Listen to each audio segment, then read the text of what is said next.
Осыдан 3 жыл бұрын әдемі басталып еді. Қос ғашық отбасын құрып, жаңа махаббат аралына бірге сапар шеккен. Ыстық сезімнің нәтижесі қос жұлдыздың қыздары. Я назову тебя планетою своей.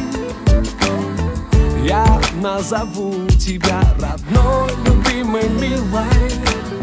Өкінішке орай, бұл махаббат дастаны небәрі 2 жылға созылған. Тіпті тойдағы жасалған үрдістен наным сенім де ажырасудың алдын алған жоқ. Бірақ соңғы кезде шоумен Алан Черкасов пен амуажды қару Анастасияның қайта қосылғаны жайлы қауесет бар көп арасында. Бұл қаншалықты рас? Бұл жайында ештеңе айтпаймын. Халық айтса, қалып айтпайды. Сіз айтпасаңыз шындықты Алан сер айтсын.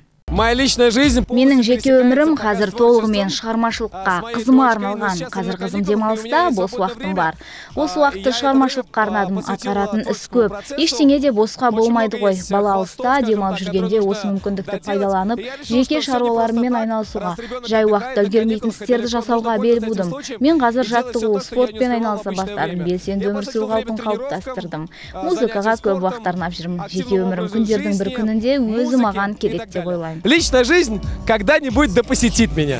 Сөзіңізге сендік десе де көпшілік ортасына бірге барып жүргендеріңізді түсінбегеніміз тағы бар. Достар шығар деп ойлайық. Екеуіңізге де шынайы сезім бұйырсын. Бұл біздің тілек. Сіз біздің көрерменге не тілейсіз? Я хочу пожелать всем позитива. Мен баршаңызға көтеріңкі көңіл күй, махаббат тілеймін. Ешқашан артқа қарамаңыз, бүгін мен өмір сүріңіз.